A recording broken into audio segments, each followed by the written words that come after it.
Bismillahirrahmanirrahim. Assalamualaikum warahmatullahi wabarakatuh. Alhamdulillah, pada kesempatan kali ini kita bisa berjumpa dalam pelajaran bahasa Inggris wajib, di mana temanya yaitu tentang analytical exposition.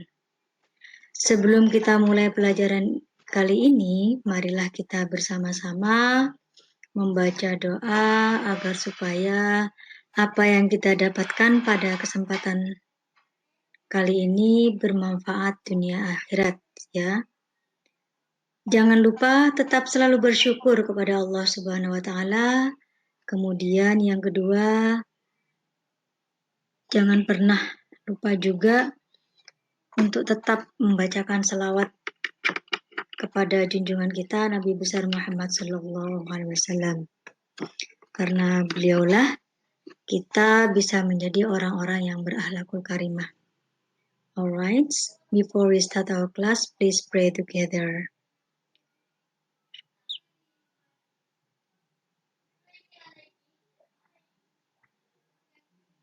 Yeah, thank you for praying. Sebagaimana yang saya katakan tadi, bahwa pada kesempatan kali ini kita akan membahas analytical expositions, ya.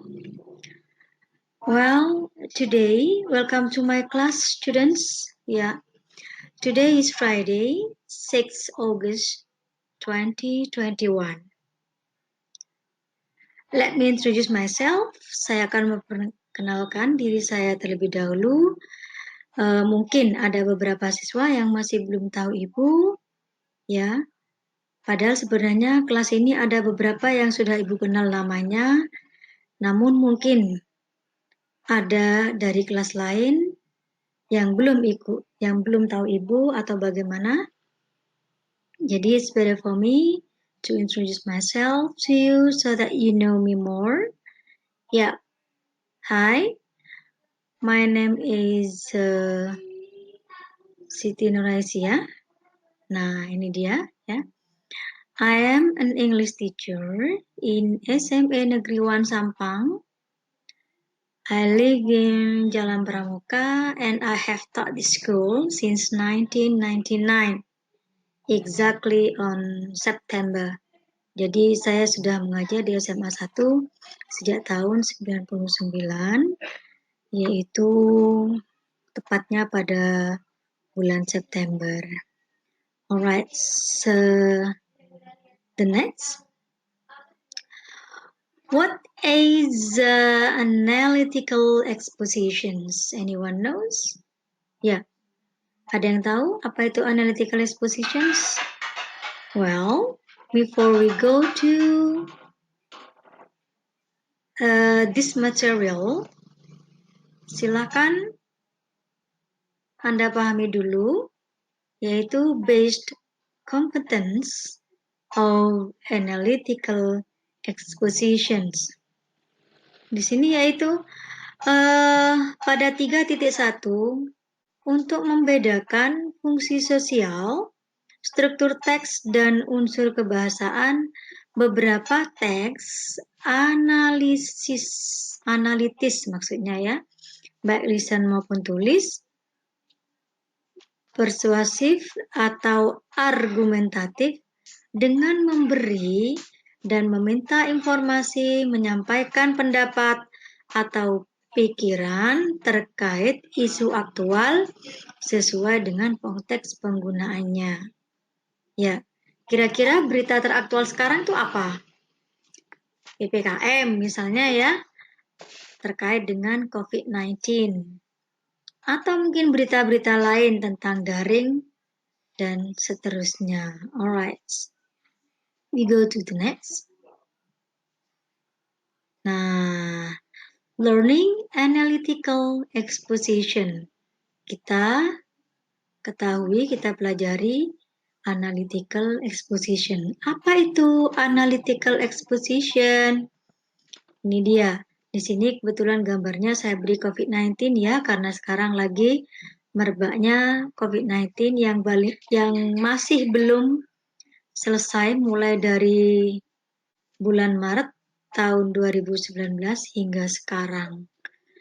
Analytical exposition is a text that elaborates the writer's idea about the phenomena surrounding. Jadi, analytical itu adalah sebuah teks yang menjabarkan atau menjelaskan tentang apa yang penulis pikirkan atau ide-ide dari seorang penulis tentang fenomena yang terjadi saat ini. Fenomena yang mana? Ya, fenomena yang terjadi di sekitar kita ya. Apa itu?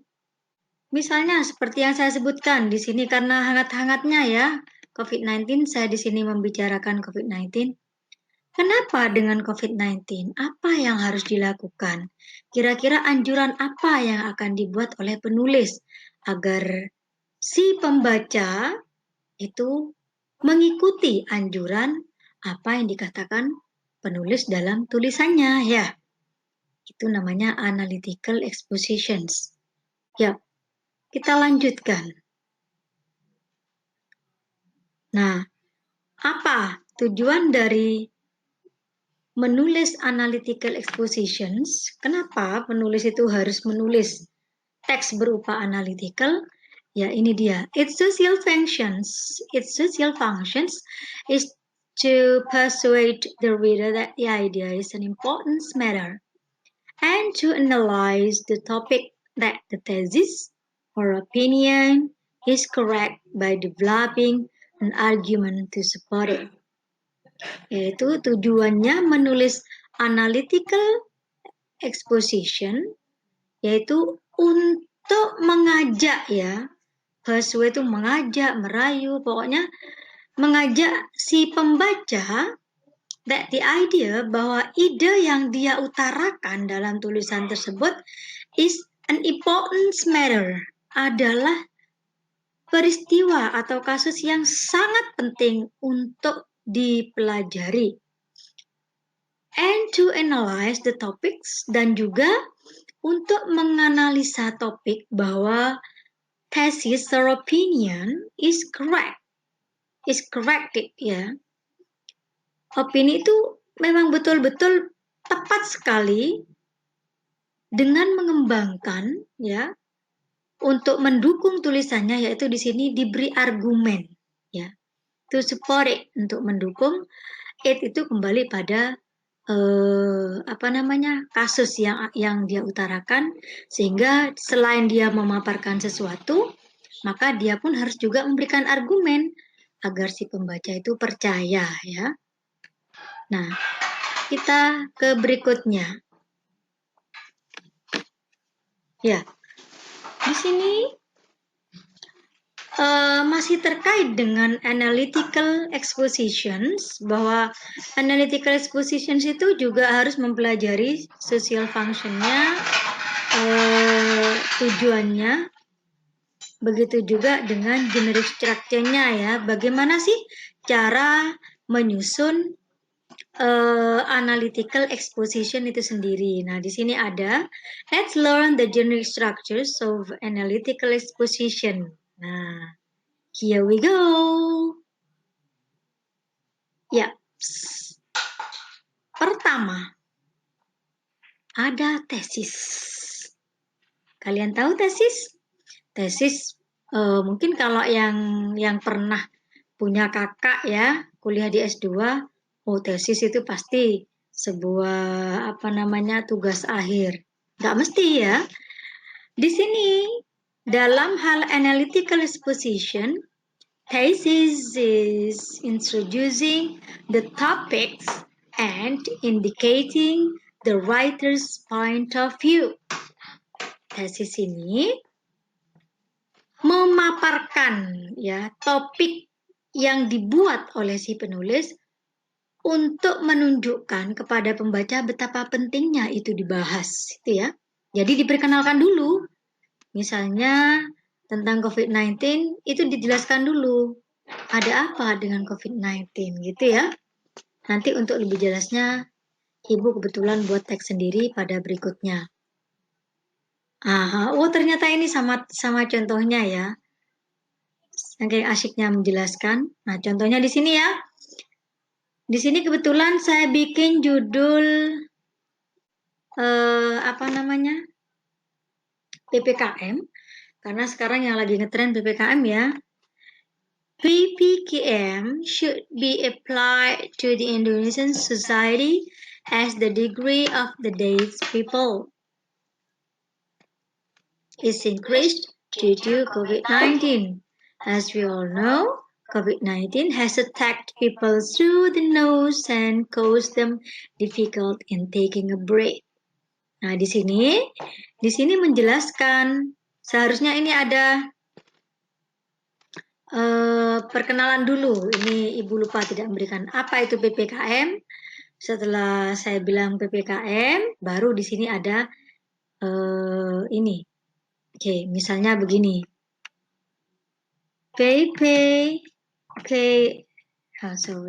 PPKM is a rule, ya, adalah peraturan pemerintah, is a rule, is a rule, ya, adalah peraturan yang peraturan apa kira-kira ya? Peraturan yang diberlakukan is a rule that is applied by the government. Misalnya ya, ini misalnya saya kasih contoh. Nah, PPKM adalah peraturan yang diberlakukan oleh pemerintah for Indonesian people misalnya. Indonesian people. Nah, PPKM. Nah, kemudian ini dikenalkan dulu. Apa itu PPKM? Itu adalah peraturan yang diterapkan atau diberlakukan oleh pemerintah untuk rakyat Indonesia. Baru dilanjutkan ini. Kenapa?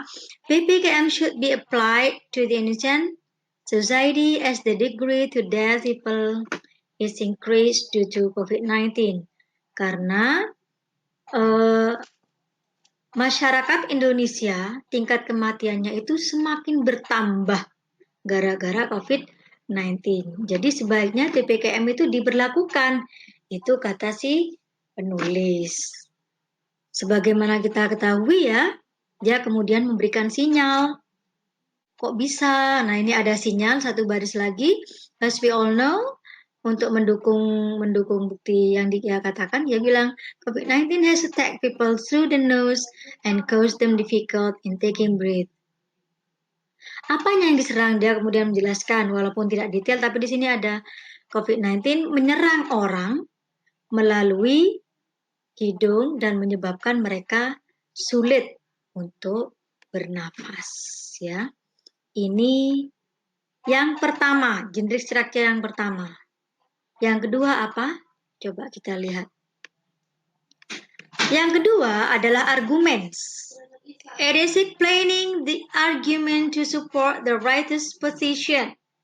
Menjelaskan ya argumen untuk mendukung apa yang dikatakan penulis. The number of argument may vary. Jumlah argumen itu bisa bermacam-macam. Kadang yang dipaparkan tuh ada 1, kadang ada 2 ya. But each argument must be supported by evidence and explanations. Namun setiap argumen tuh harus dibuktikan, didukung dengan bukti dan penjelasannya sehingga pembaca tuh percaya gitu ya.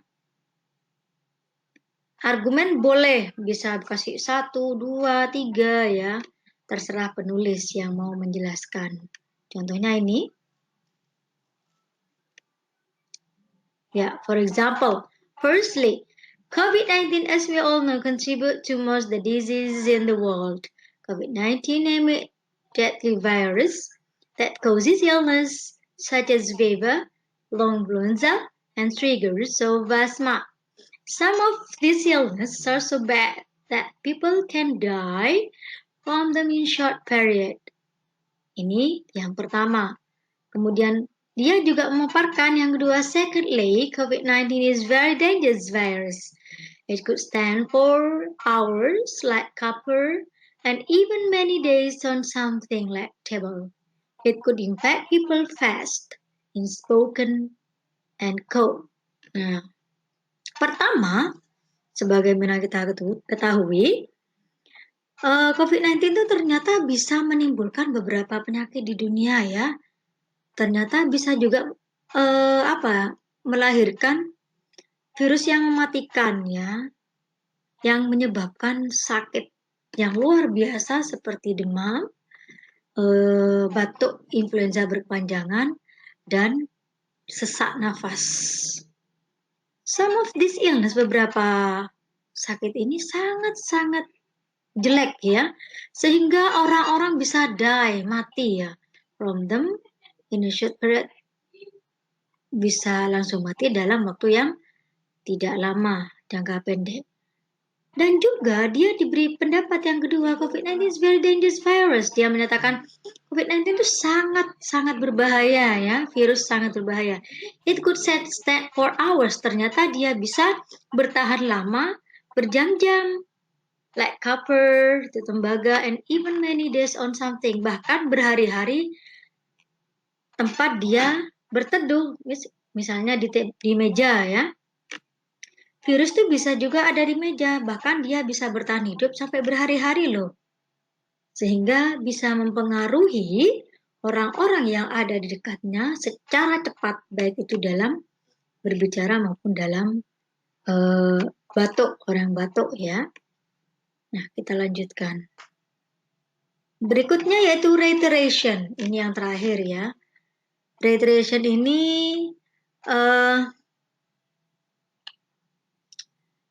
digunakan oleh si penulis ya untuk menutup, memberikan pendapat keyakinannya terhadap apa yang dia ungkapkan. Biasanya ditandai dengan in conclusion, kesimpulannya gitu ya.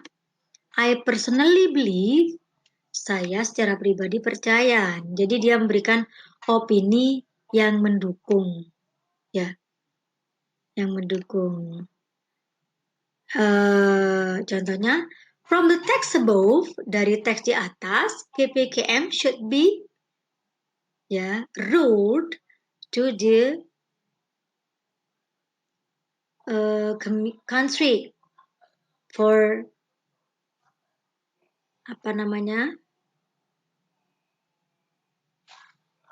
for breaking the growing of the virus.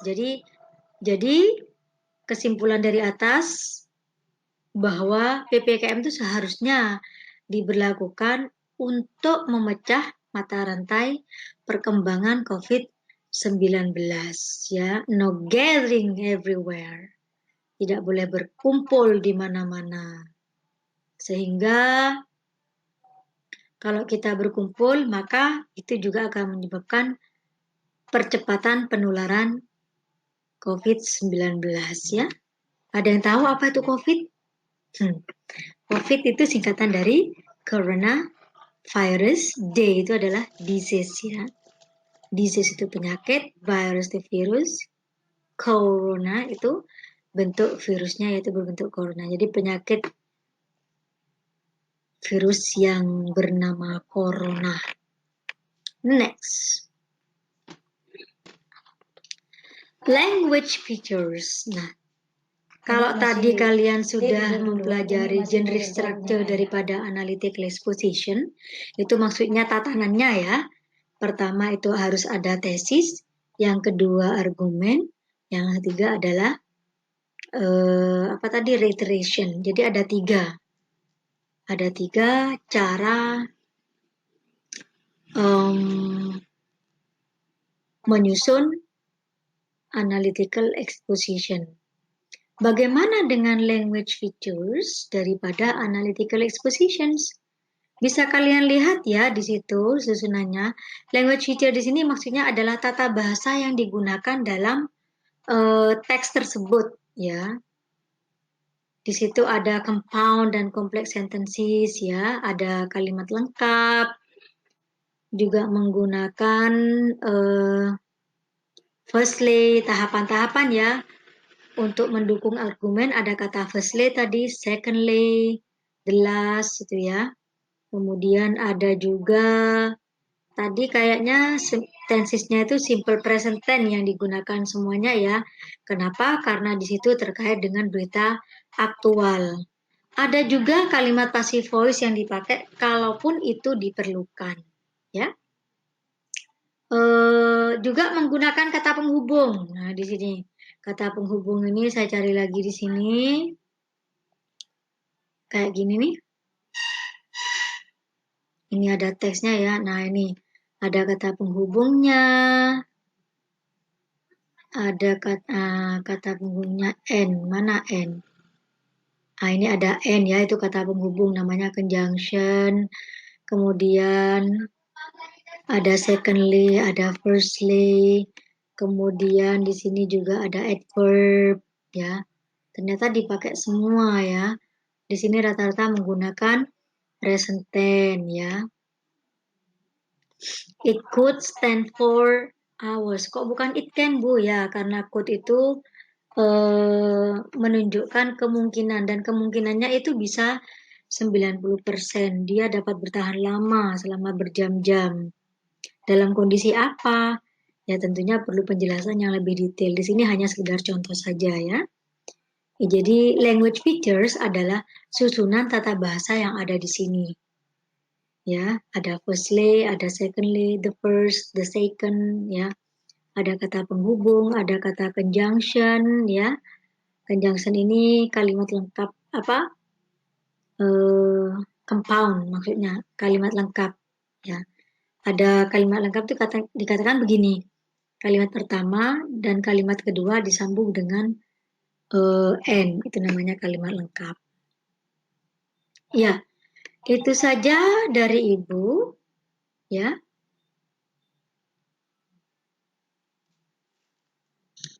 Thank you so far. Any questions? Kalau ada pertanyaan, silakan Anda utarakan di dalam grup WhatsApp ya. Kalian bebas bertanya tentang apa saja. Nanti tugasnya akan Ibu berikan juga melalui grup ini, grup WhatsApp ini juga. Cukup sekian dari Ibu. Terima kasih atas kerjasamanya dan atas kehadirannya. Tetap semangat dan sehat selalu ya. Itu aja dari Ibu. Assalamualaikum warahmatullahi wabarakatuh.